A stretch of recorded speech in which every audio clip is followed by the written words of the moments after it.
저희가 함께 읽고 있는 이 여호수아라고 하는 책은 일반적으로 이스라엘 백성들의 전쟁 이야기라는 이미지가 강한 책입니다. 그래서 여호수아를 부를 때 장군이라는 타이틀이 항상 붙죠. 여호수아 장군이 이스라엘 군대를 이끌고 가나안 땅에 들어가서 싸움을 인도하는, 그게 이제 여호수아의 일반적인 이미지입니다. 근데 우리가 여호수아 말씀을 시작한 지 벌써 2달 가까이 되었는데 아직까지 전쟁이 나오질 않습니다.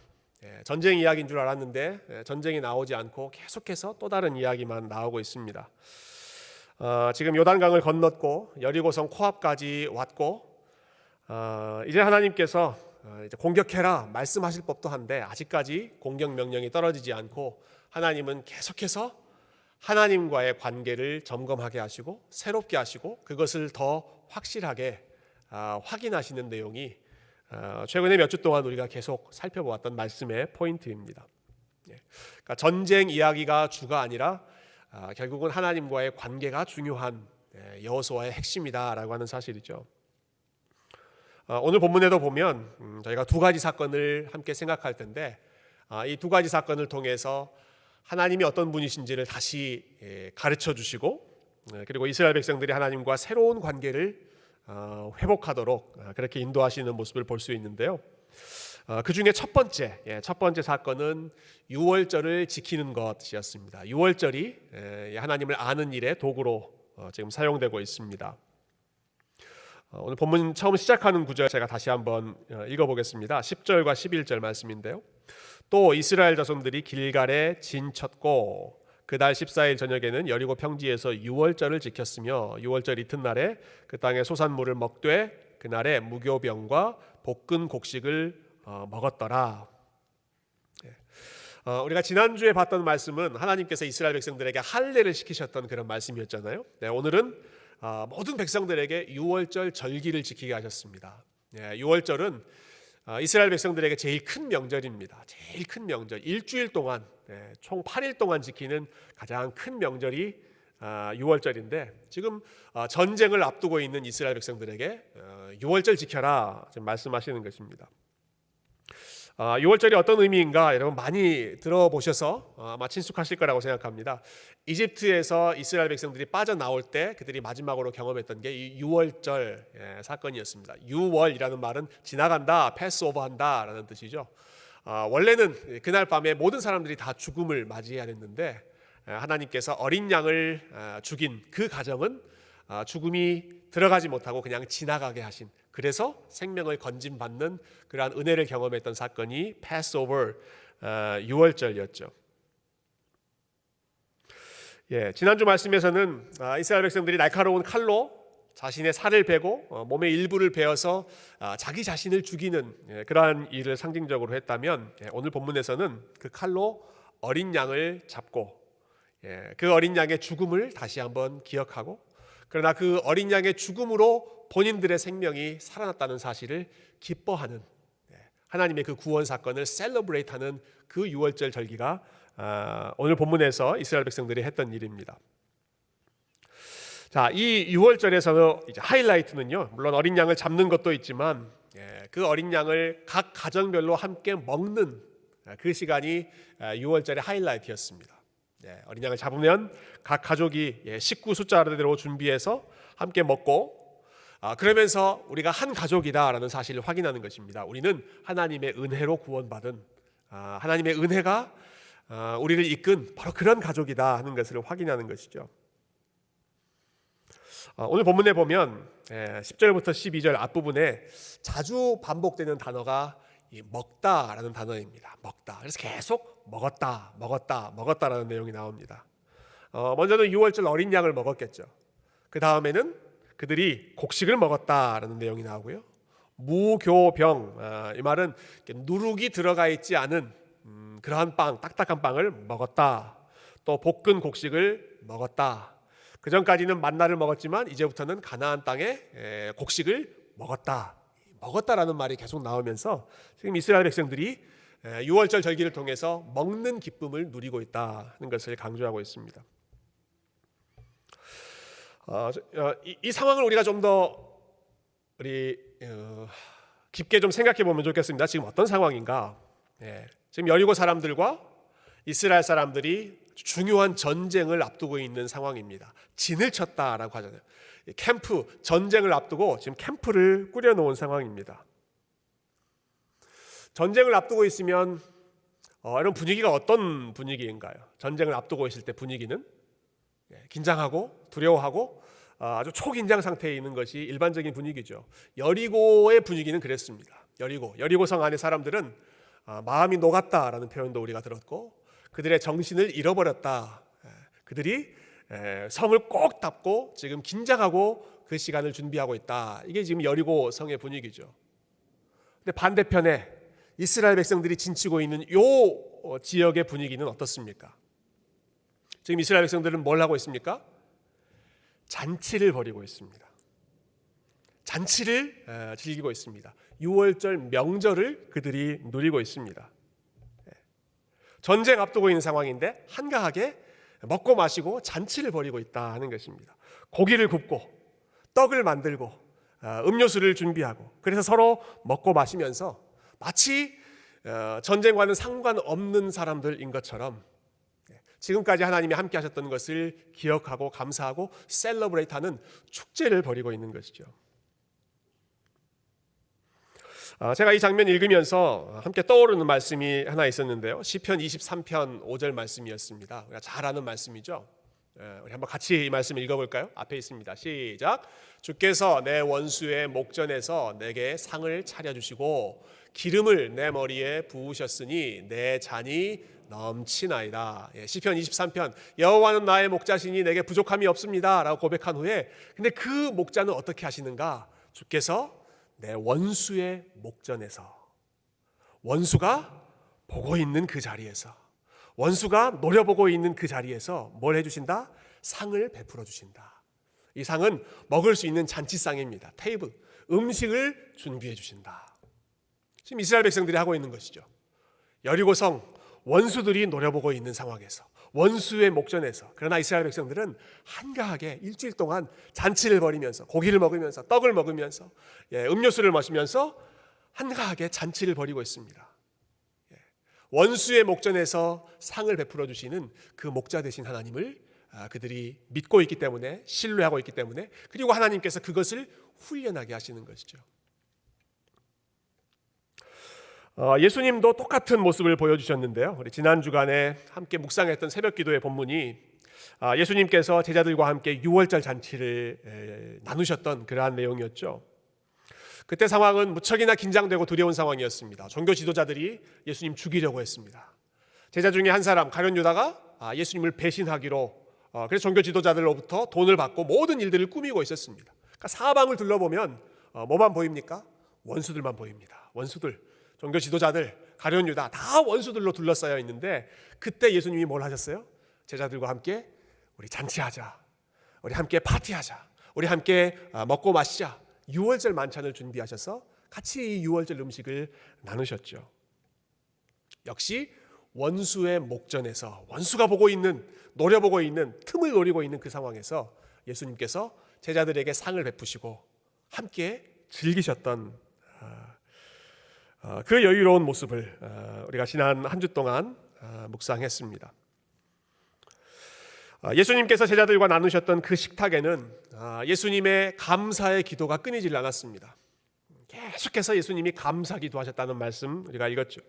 자, 빵을 나눌 때에도 제자들에게 주시면서 하나님 앞에 감사 기도드리고, 또 잔을 주실 때에도 또 하나님 앞에 감사 기도드리고, 그리고 그 식사를 다 마친 후에는 제자들과 함께 찬미하며 감람산으로 올라가셨다.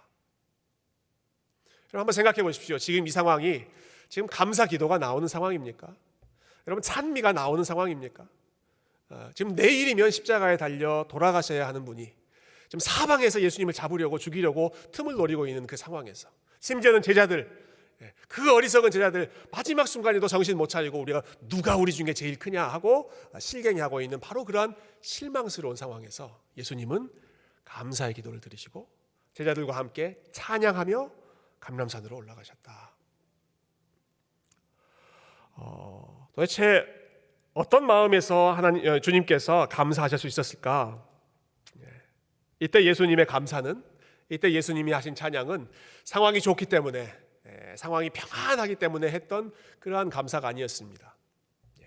죽음의 그림자가 점점 가까이 오는 상황이고, 배신, 음모 이러한 것들이 예수님을 공격하고 있는 상황이지만, 그럼에도 불구하고 하나님의 선하심을 기억하기 때문에 하나님께서 분명히 이 고난의 때가 지난 후에 영광의 그 시간을 준비해 주신 줄을 믿기 때문에 지금도 하나님이 역사하고 계시는 과정이라는 사실을 우리 주님께서 믿음으로 바라보셨기 때문에 도저히 감사할 수 없는 상황에서 감사와 찬양의 고백을 드렸던 것입니다. 이스라엘 백성들에게 훈련하시는 것입니다. 너희들 지금 전쟁 앞두고 있지? 언제 전쟁 시작될지 모르는 긴장된 상황이지? 걱정하지 마. 나를 기억해라. 6월절 우리 파티하자, 즐기자, 잔치를 벌이자. 내가 지금까지 너희와 함께했던 것을 기억해라. 앞으로 내가 너희와 계속해서 함께할 것을 신뢰해라. 그 상황을 뛰어넘는 하나님의 은혜에 대한 감사와 찬양이 흘러나오도록 하신, 여러분, 이 하나님의 이 배려, 하나님의 여유가 저와 여러분의 삶에도 넘치도록 나타날 수 있기를 소망합니다. 우리의 삶이 긴장되고 두렵고 전쟁을 앞두고 있는 것처럼 불안한 상황 그 앞에 서 있다고 할지라도 6월절을 기념했던 것처럼 하나님이 우리를 구원하셨습니다. 하나님이 여기까지 오게 하셨습니다. 하나님이 앞으로 함께 하실 줄을 믿습니다. 여러분, 이 믿음 때문에 사도 바울도 그렇게 고백하지 않았습니까? 모든 인간의 지각을 뛰어넘는, 인간의 생각, 인간의 계획, 인간의 예상을 뛰어넘는 그 하나님의 평강이 너희의 마음과 생각을 지키시리라. 이 하나님의 평강이 함께 예배하는 모든 주의 백성들의 마음, 저와 여러분의 마음을 가득 채워주시고 지켜주시기를 주님의 이름으로 축원드립니다. 이것이 첫 번째 하나님께서 가르치시는 내용이었습니다. 6월절을 통해서 다시 하나님을 기억하게 하시는 것이죠. 자, 두 번째 내용을 함께 살펴보십시다. 13절 말씀인데요. 13절부터 시작되는 내용인데 우리 같이 한번 13절을 읽어볼까요? 자, 시작. 여호수아가 여리고에 가까이 이르렀을 때에 눈을 들어 본즉 한 사람이 칼을 빼어 손에 들고 마주 서 있는지라. 여호수아가 나아가서 그에게 묻되 너는 우리를 위하느냐 우리의 적들을 위하느냐 하니. 아마 6월절이 끝난 상황인 것 같죠. 여호수아가 혼자서 여리고성 앞으로 가까이 갔습니다. 아마 주변을 좀 시찰했던 것 같아요. 전쟁을 앞둔 사령관으로서 적의 동향이 어떤지, 또 앞으로 어떻게 공격을 해야 될 것인지 나름대로 작전을 세우지 않았겠습니까? 근데 그 자리에서 낯선 사람 한 사람을 만납니다.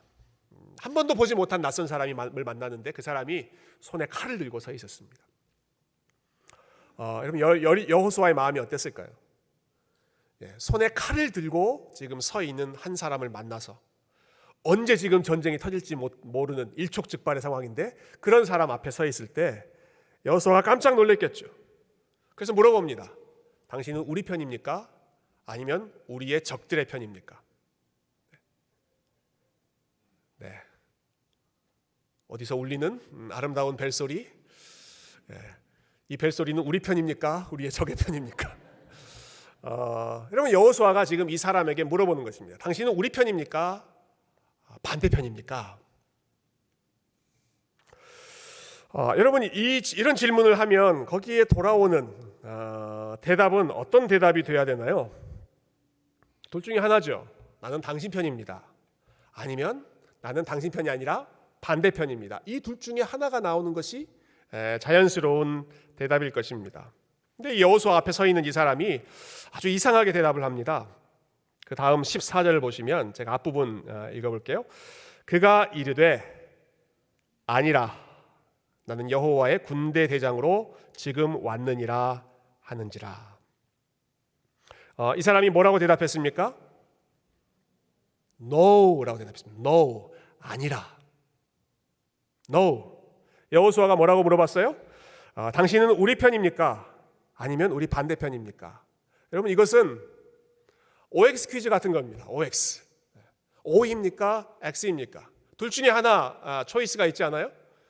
O입니까? X입니까? 우리 편입니까? 반대편입니까? 근데 이 사람이 뭐라고 대답해요? No. No. O도 아니고 X도 아닙니다. 더구나 지금 이 사람은 그 다음에 나는 여호와의 군대 대장으로 왔다라고 이야기하죠. 자, 여호와의 군대 대장으로 오셨으면 지금 여호와의 군대 이스라엘 백성들 편으로 오신 것 아니겠습니까? 그들을 도와주러 오신 것 아니겠습니까? 그러니까 여호수아에게 나는 너희 편이다, 나 네 편이다, 너희를 도와주러 왔다 이렇게 말씀하시면 훨씬 자연스러운 내용이 되겠죠. 근데 그런 반응이 나오지 않습니다. 여호수아에게 돌아온 대답은 No입니다. No. 이게 무슨 뜻인가? 여호수아의 질문 자체가 잘못되었다라는 뜻입니다. 이 사람, 이 존재는 그 질문에 난 너희 편이다, 반대편이다 이렇게 대답할 수 있는 그 정도 수준이 아니라 그 질문을 뛰어넘는 I'm above all, I'm above all, 나는 모두 위에 있는 너희들을 뛰어넘는 존재이다, 초월적인 존재이다, 이 사실을 말씀하시는 것이죠. 그 다음에 이어지는 말도 한번 생각해 보면 좋겠습니다. 나는 여호와의 군대 대장으로 지금 왔다 말씀하시잖아요. 지금 이스라엘 군대의 대장이 누굽니까? 이스라엘 군대의 대장, 지금까지 여호수아가 이 모든 군대를 이끌고 대장으로, 커맨더 인 치프, 대장으로 여기까지 왔죠. 근데 이 사람이 여호수아에게 네가 대장이 아니라 내가 대장이다, 하나님께서 나를 군대 대장으로 보내셨다. 여호수아로서는 당황할 수밖에 없는 그런, 이 사람은 범상치 않은 분이시구나, 지금 내 질문으로 설명할 수 없는 분이시구나, 나를 초월하는, 나를 뛰어넘는 분이시구나 하는 것을 여호수아가 직감하게 됩니다. 역시 이 말씀 이렇게 준비하다 보니까 지난 금요일 집회 때 함께 나눴던 말씀하고 잘 연결이 되는 것 같아요. 제가 지난 금요일에 우리 자녀들하고 같이 여기서 예배를 드렸습니다. 온 가족이 함께, 어린아이부터 중고등부 자녀들 함께, 특별히 제가 창세기 32장 야곱이 씨름했던 그 본문을 가지고 함께 말씀을 나눴는데요. 우리 아이들을 놓고 함께 설교할 때는 제가 평소보다 더 긴장을 합니다. 아이들이 한글을 잘 아는 아이들이 아니기 때문에 한국말로 설교했을 때 얘네들이 좀 잘 이해할 수 있을까 걱정되는 마음으로 설교를 했는데, 자, 그날 집회를 끝나고 우리 주일학교 학부모님 한 분이 저에게 사진을 보내주셨어요. 카톡 메시지로. 얼마나 큰 격려가 됐는지 모릅니다. 자기 아이가 금요일 날 설교를 듣고 집에 가서 설교를 그 정리한 노트를, 근데 영어로 정리한 게 아니라 한글로 또박또박 정리한 그 노트를 저에게 보내주셨더라고요. 이렇게 썼습니다. 한번 들어보세요. 오늘 교회에 가서 목사님 말씀을 들었다. 내용은 야곱이 어느 한 사람이랑 씨름하는 이야기였다. 키포인트, 무언가가 필요하면 딴 사람한테 가서 뺏지 말고 하나님한테 가서 받아라. 그리고 기도가 이렇게 나옵니다. 미움이 없어지게 해주세요. 하나님하고 씨름하게 해주세요. 와우. 여러분, 우리 교회 애들 수준이 이 정도입니다. 여러분. 아이들 수준이 이 정도예요. 얼마나 우리 주일학교 선생님들이 정성껏 하나님 말씀 열심히 가르쳤으면 그 설교를 듣고 하나님, 다른 사람 뺏지 않고 하나님과 씨름하게 해주세요. 제가 앞으로 보려고 그래요. 진짜 하나님과 씨름하면서 사는지 그 아이를 좀 주목해서 보려고 하는데요. 또 한글 학교에서 열심히 배워가지고 한글로 틀리지 않게 쓰는 모습 보면서 제가 참 은혜를 많이 받았습니다. 여러분, 근데 그 말씀, 우리가 금요 집회 때 나눴던 말씀 보면 야곱이 씨름하잖아요. 야복강에서 씨름하잖아요. 처음에는 사람인 줄 알았죠. 사람인 줄 알고 열심히 씨름했습니다. 근데 한밤중에 밤새 씨름하고 나서는 어떻게 깨닫습니까? 사람이 아니었구나, 하나님이셨구나 하는 걸 깨닫잖아요. 그래서 그곳 이름을 하나님의 얼굴이라고 하는 브니엘이라고 이름을 짓지 않습니까? 열심히 사람인 줄 알았는데 나중에 보니까 하나님이셨습니다. 지금 여호수아도 마찬가지입니다. 처음 봤을 때는 사람인 줄 알았습니다. 칼을 들고 있는 사람. 그래서 당신은 우리 편입니까? 저쪽 편입니까? 물어봤는데 No, 나는 여호와의 군대 대장으로 왔다. 이분은 나와 대등한 위치에 있는 분이 아니시구나. 내가 싸울 수 있는 그러한 존재가 아니구나. 나를 초월하는 분이시구나. 그래서 여호수아가 이 사실을 직감하고 그 다음에 나오는 반응이 14절 뒷부분에 이렇게 나오죠. 여호수아가 얼굴을 땅에 대고 엎드려 절하고 그에게 이르되 내 주여 종에게 무슨 말씀을 하려 하시나이까. 이것은 하나님을 만났을 때 사람들이 보였던 반응입니다. 땅에 얼굴을 대고, 그럼 땅에 얼굴을 대신 적 있습니까? 땅에 얼굴을 대고 자기의 몸을 최대한 낮추는 겸손의 표현이죠. 그리고 절하고, 이것은 예배했다는 표현입니다. 그리고 말 자체가 달라지죠. 내 주여, 종에게 무슨 말씀을 하시겠습니까? 당신은 나의 주인이시고 나는 당신의 하잘것없는 종에 불과합니다. 무슨 말씀이든 하십시오. 제가 그 명령에 순종하겠습니다. 그래서 하나님께서 이렇게 말씀하십니다. 마지막 15절을 같이 읽어볼까요? 15절 시작.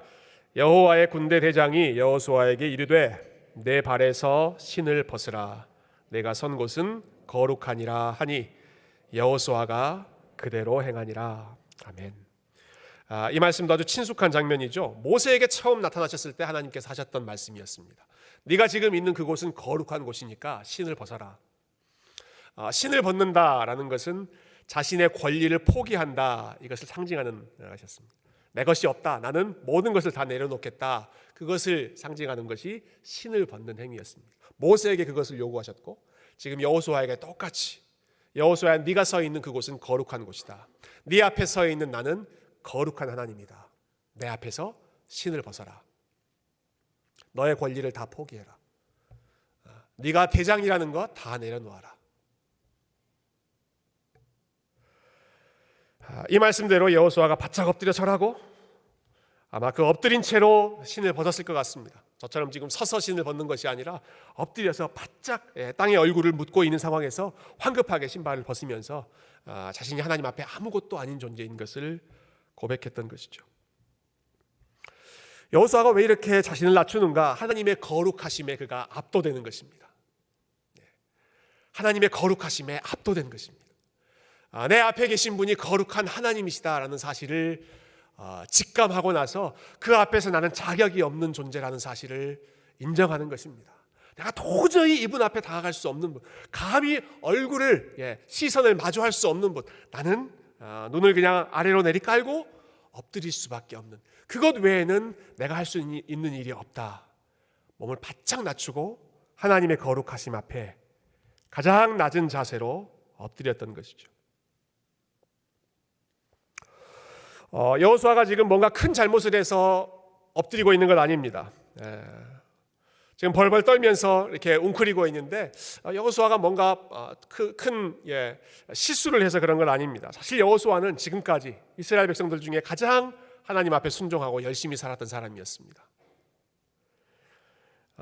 모든 이스라엘 백성들이 우리는 저 땅에 들어가지 못합니다, 믿음 없는 말을 했을 때 오직 여호수아만, 그리고 갈렙만 아니 하나님이 우리와 함께 하시면 들어갈 수 있습니다, 믿음으로 고백했잖아요.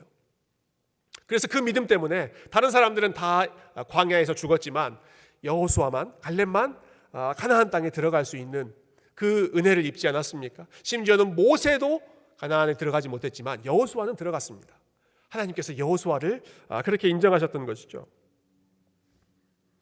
여러분, 그 후에도 우리가 지난 2달 동안 여호수아 말씀 살펴본 것처럼 계속해서 여호수아는 하나님 앞에 순종했고 또 순종했고 또 순종했습니다. 여호수아야, 사람들 준비해서 요단강 건너가라. 예, 하나님. 요단강 건너간 다음에 돌 준비해서 나를 기억해라. 예, 하나님.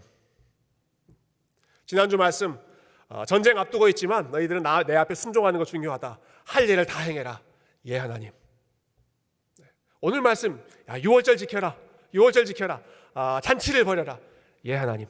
하나님께서 시키신 말씀 다 하나도 어기지 않고 계속해서 여호수아는 순종하고 또 순종했습니다. 이스라엘 백성들 중에 가장 하나님과 가까웠던, 믿음이 탁월한 그런 사람이었습니다.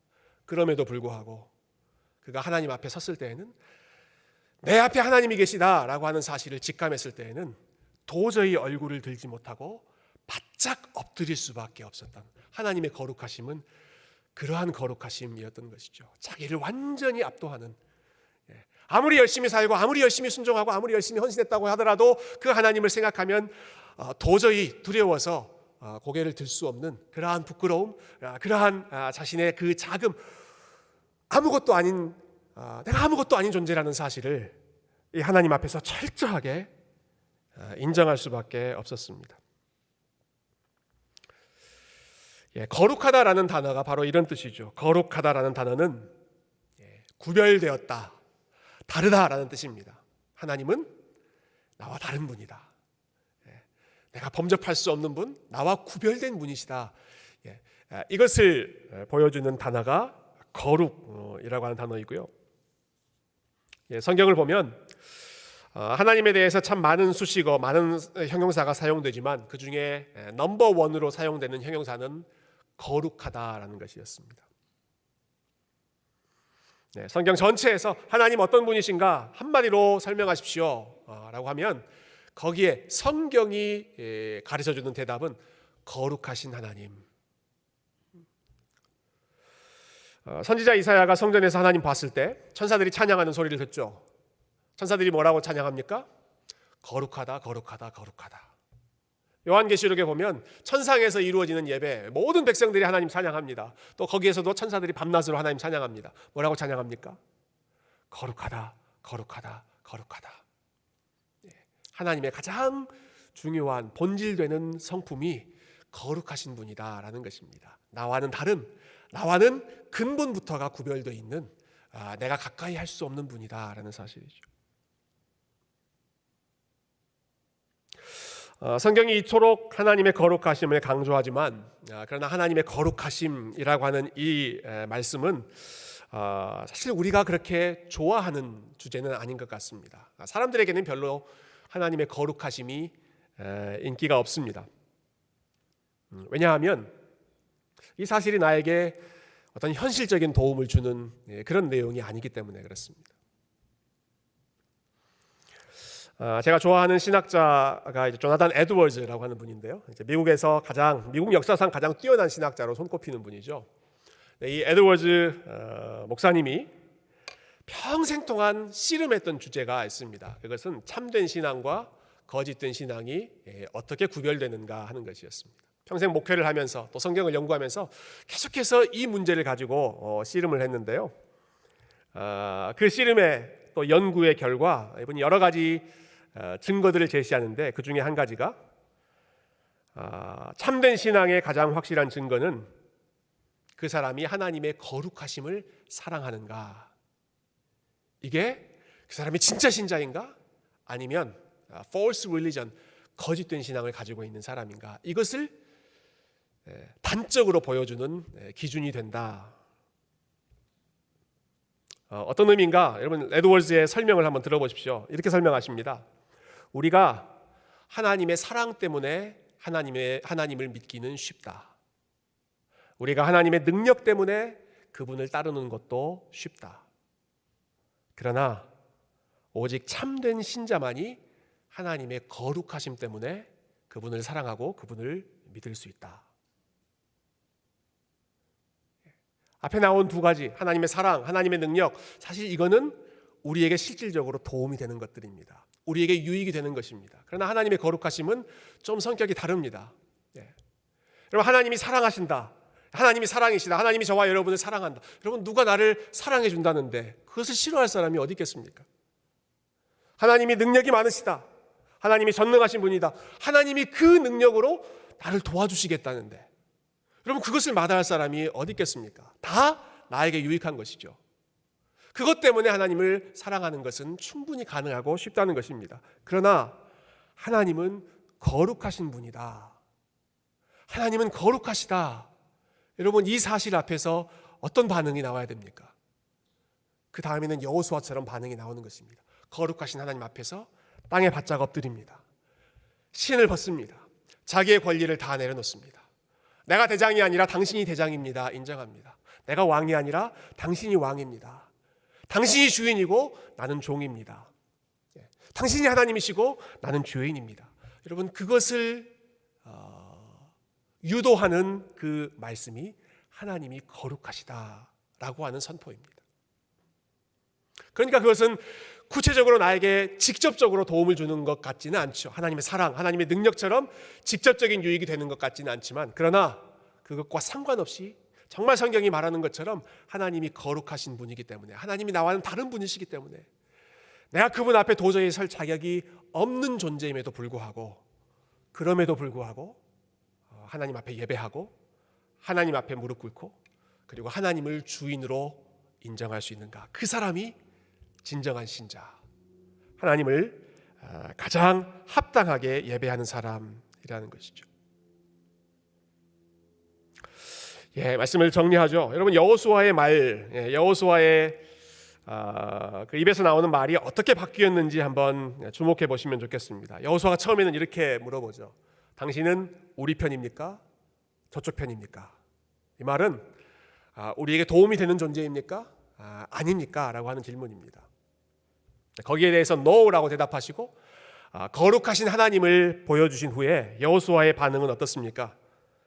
네 주여 라고 말이 바뀝니다. 네 주여.